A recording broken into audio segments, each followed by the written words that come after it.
अब मेरी जिम्मेदारी उठाने की वजह से उस सर की अपेक्षाओं पर पानी फिर गया था और उनका जो भ्रम था वह भी टूट चुका था। यह बात उन्हें सहन नहीं हुई और वे उसी मैडम से जाकर मिल गए जिसने पहली बार मेरी कंप्लेन हेड ऑफिस में की थी। अब वे साथ मिलकर हमारे खिलाफ साजिशें रचने लगे थे। उस समय कुछ लोग प्रिंसिपल के खिलाफ थे और सावित्री टीचर और मुझसे भी जलन होने की वजह से वे एक हो गए। अब इन लोगों ने मुझे और सावित्री टीचर को टारगेट बना लिया था।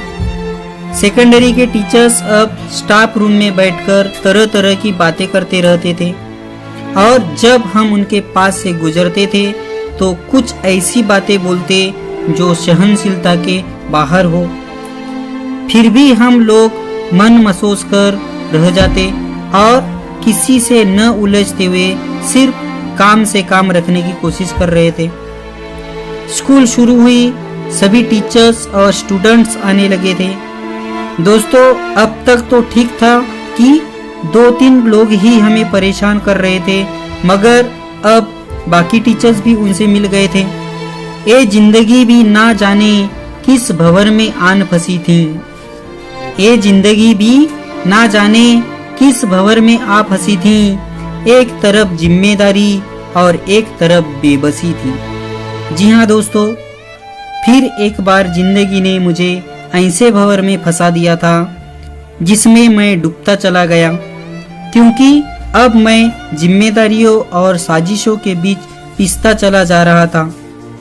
कभी सोचता कि यह सब मेरे काम की वजह से ही हो रहा है, इसलिए काम करना ही बंद कर दूं, मगर प्रिंसिपल को बुरा लगता और यह बात हेड ऑफिस तक जाती।